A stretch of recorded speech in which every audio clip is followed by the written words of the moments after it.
a time when you don't need new recipes for your crock pot? Welcome to Meals with Maria. I feel like if I could say the holidays are a great time for new crockpot recipes, but so is the fall and so is the summer, because who doesn't love a crockpot recipe? For real, it makes things so easy, set it and forget it. I'm obsessed and I'm sure you are too. Today I am showing you Christmas in your crockpot. These are all fabulous recipes that you can use for the holiday season that are in the crockpot, duh. We even have a main dish that is not super expensive. So this is a great way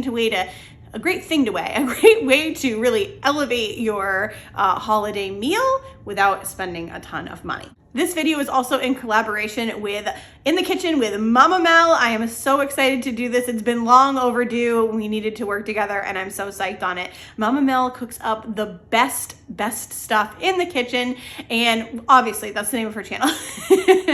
But if you don't know her, you're gonna fall in love with her. She's gonna be like your second mom. You don't even know. And she has some fabulous recipes. She's a great cook. And so make sure to check out her video at the end of this video. She'll be down in the description box down below. And if you're coming over from Mama Mel's channel, welcome. I'm so happy to have you here, and let's make a meals together.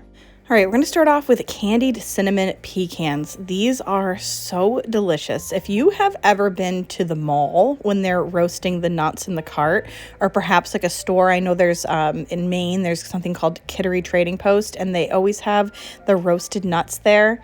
That smell is intoxicating, and tell me if you can't leave there without grabbing a bag of those nuts, and they're just so fantastic. Well, this is something you can do in your house and actually make them at home, especially wonderful for the holidays. You want to start out with a medium-sized bowl, and we're going to add in egg whites. It's going to be 1 large egg white and 2 teaspoons of vanilla extract. And then you want to whisk that until it's frothy, and that's going to take about 2 minutes. It's not going to be like super frothy like you're going to make a meringue or anything like that, but just a little bit frothy. And, you're going to be able to quit right before your hand starts to hurt, so that's super helpful because I do hate whisking things until I'm like, I can't do this any longer. It's not like that, just a couple minutes. And then you want to pour in 4 cups of pecan halves. I think you could also do that with walnuts. I think that would be delicious. So this ends up being great as something to make for a holiday party or even as gifts, because you can make it ahead of time and put them in bags, and they're just something so special that people can snack on, and they're a true homemade gift from the heart. So you just want to give that a good stir, and then we're going to add in 1 cup of sugar, a half a cup of brown sugar, and 5 teaspoons of cinnamon. Another reason I love this recipe is it's relatively simple. These are all things that I had on hand. The only thing that I had to buy was the pecans. So if you have the baking essentials, you can make these super quick and easy. You just want to give your crock pot a quick spray with some cooking spray. Pour in the pecan mixture and cook these on low for 3 hours. You do want to stir them about every hour, and then when the nuts are about a half hour away from the end, you're going to pour in 1/4 cup of water. And just give them a good stir every time. Make sure they don't really get stuck to the sides. When mine were finished, I thought, I thought maybe I had overcooked them because the sides looked a little bit dark. But in fact, they were not overcooked at all. Every single piece of those pecans was delicious. When they're finished, you want to lay them flat on a baking sheet, and they're going to kind of dry out. It doesn't take very long at all. And you can see how crusted and coated these get. Like I said, they would be perfect in a Christmas bag to hand out with gifts. It's such a nice homemade treat, and they make your house smell like the nut cart at the mall or a special event. Next up is a garlic herb mushrooms, and I understand the visual on this is kind of underwhelming, and that's my fault. I should have got a better shot, and I just didn't. But I really wanted to share these with you because they are absolutely delicious, and it's worth knowing how to make them. You just want to take a package of, it's cremini or baby bella mushrooms, 24 ounces if you can. You want a half a teaspoon of dried basil, a half a teaspoon of dried oregano, and 1/4 teaspoon of dried thyme, along with 2 bay leaves. You also want to use 4 cloves of minced garlic, but if you do not have fresh garlic, you can always use a couple teaspoons of garlic powder, and I think that would work out just fine. Then you want to add 1 cup of vegetable broth, and we're going to cook these on low for 3 to 4 hours in your crock pot, or high for 1 to 2, and they're going to be brown and tender when they come out. Then you want to stir in a quarter cup of half and half, and 2 tablespoons of unsalted butter. And if you can, you want to top it with 2 tablespoons of fresh chopped parsley, which is what you don't see in mine, and I'm kind of bummed about, but it would look beautiful on there, especially for a holiday treat. These are fantastic, and even the liquid that they're in is also delicious. So this may seem weird, but if you take a little bread and you dip it in that warm mushroom liquid, it's actually quite good. Next up is kind of my budget holiday meal in the crock pot, and that is going to be a Coq Au Vin. And it really just means chicken with wine. In a medium saucepan over high heat, you want to add 1 bottle of Pinot Noir, and you're going to boil this for 15 minutes until it's reduced to about half. You do not have to get an expensive wine here. You can do this for very cheap if you need to and want to. Just find something on sale and go for it. If you are totally against using wine, can't for whatever reason, I would use beef broth, I believe. That's going to be my alternative. Then you see in the bottom of my Instant Pot, you can use a pan on the stove for this, or if you want to use the Instant Pot, you can actually cook things, and then we're going to use the slow cooker function. So your choice on how you want to do it. I put about 8 ounces of thick sliced diced bacon in the bottom of that, and we're going to cook that up. And while we do that, I'm just cutting up some vegetables. I have a really large shallot. The recipe actually calls for 3 quartered, but I just did my best with what I had because it was just so large. And then you're also going to need about 1 pound of those baby Bella or cremini mushrooms. My last video, when I talked about mushrooms and how you just need to kind of brush the dirt off, there were some people that mentioned Alton Brown and how he had done an experiment where he washed them in water, because I said that they take on too much moisture if you do that. And he said that there was actually no weight difference. So super interesting. When I did this, I was still, under the impression that you didn't want to wash them because you didn't want to add too much moisture. So I did just kind of wipe off the mushrooms. Obviously, you do whatever you like to do or whoever you trust. My thing was off Bon Appetit. Then Alton Brown says something different. It's just such classic cooking instructions or life. It's like everyone does something differently, and that is okay. Then you just want to slice your mushrooms in half. You just want to cook that bacon up until it is crisp. And my wine was boiling too, so to let that go for about 15 minutes. Then I'm going to season my chicken. You can use just salt and pepper. You can use your favorite seasoning. I'm just using the Trader Joe's everyday seasoning. If I had Auntie Nono's, I probably would have used that too, but I ran out because I used so much of it. I did get more since then. And this is why this is a budget meal, because we are using some things like mushrooms, wine, but we're going to use chicken thighs. And that's probably like the cheapest thing that you could serve for Christmas dinner. And I love them in this. They really do taste elevated, fancy. They are absolutely delicious. My husband was raving about it when he's like, this is really, really good, huh? And I know a lot of times I say he's raving. It's funny because sometimes he says it's okay, and the kids are more about it. But in this case, he thought it was really good, and so did I. So when your bacon is crisp, you want to remove that from your pan. And then I'm just adding the chicken in skin side down, and we're going to brown it for 4 to 6 minutes on each side.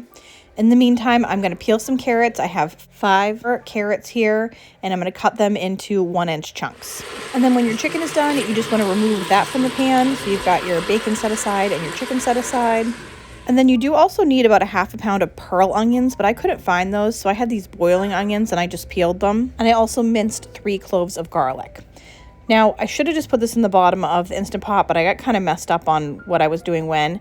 You want to cook your mushrooms and your shallot over medium-high heat for 6 minutes, stirring in the middle. And ideally, you just want to do this in the same pan that you did the chicken and the bacon in. I got a little mixed up.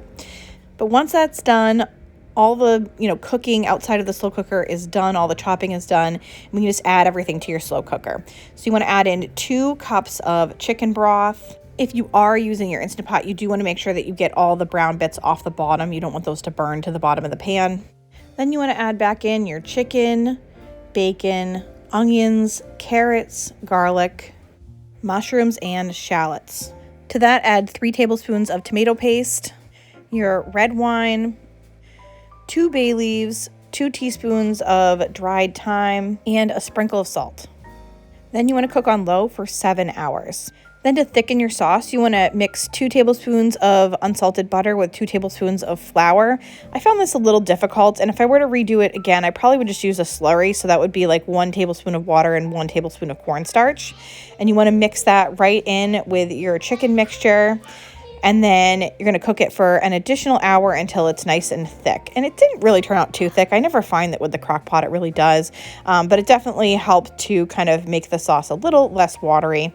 And it didn't really matter because the flavor was all there. This was so delicious. So definitely a little bit of work, but worth it for a nice, delicious holiday meal for less. I felt like, you're not spending the big money on the prime rib and you're not buying short ribs or anything like that. This is just chicken thighs, but it's so special and so amazing. Did kind of make like a nice little holiday dinner here. I served ours with some scalloped potatoes that are also cooked in the slow cooker. So I'm going to show you those next actually. And air fried butternut squash, which I will put the link for my video where I did that down in the description box. So these slow cooker scalloped potatoes are really magnificent. I mean, wow, they are so delicious. I had just tried like the Hungry Jack boxed ones in my $20 Christmas dinner, which I'll also link below. Those were good, but these were great. So if you have the ability to get your hands on some fresh potatoes, heavy cream, and cheese, you're going to be in good shape.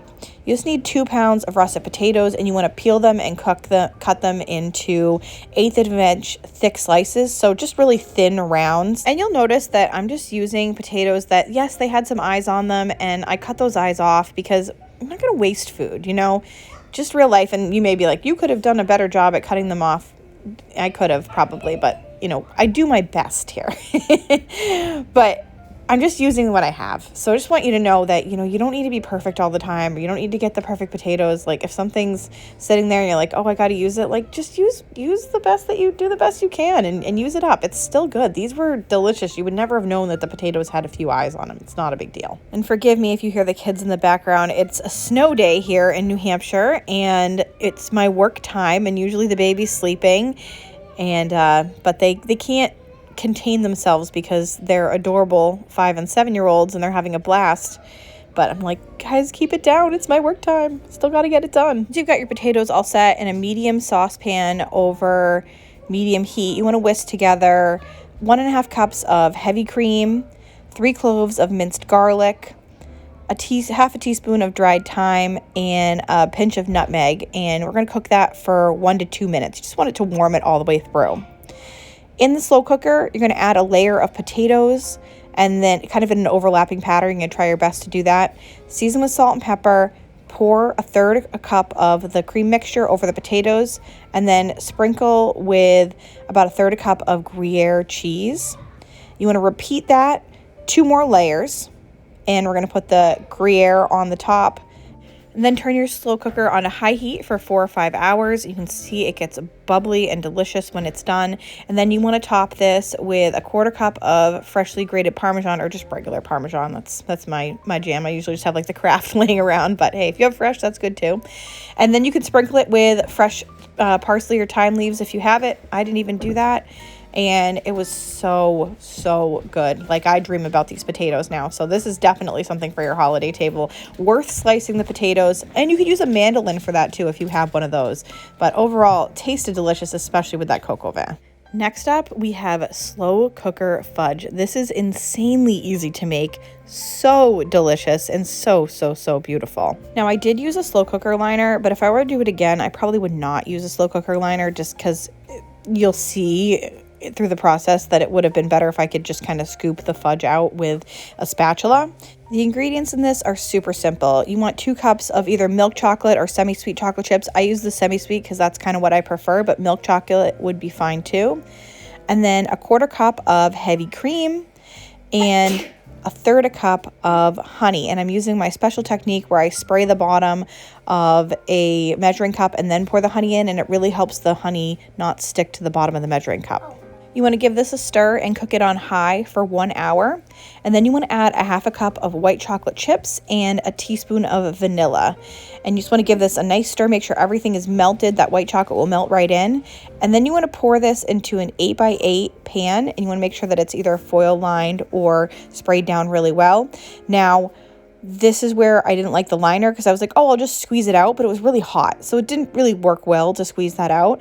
I would have preferred to just take a spatula and scoop out the fudge mixture into my 8x8 pan. Then you want to sprinkle this with a coarse sea salt if you can or if you have it. You could also use sprinkles. I think sprinkles would look beautiful on this time of year, but I do recommend salting it too because there's something about that salty and sweet. And then you want to allow this to cool completely for 1 to 3 hours. Once it's totally cool, you can cut it into squares and it is delicious. You can actually store it for up to 5 days in an airtight container. It's a great thing to give as a holiday treat or just serve on your holiday table. And that is it for Slow Cooker Meals today. I want to thank you so much for being here. If you want to look for some more Christmas inspiration, I've got this next video up here, but I do recommend you go down in the description box and check out Mama Mel's channel. She's going to have an amazing slow cooker Christmas for you as well. And I'll see you all very soon. You say hi, guys? Hi. Say snow day. Snow day.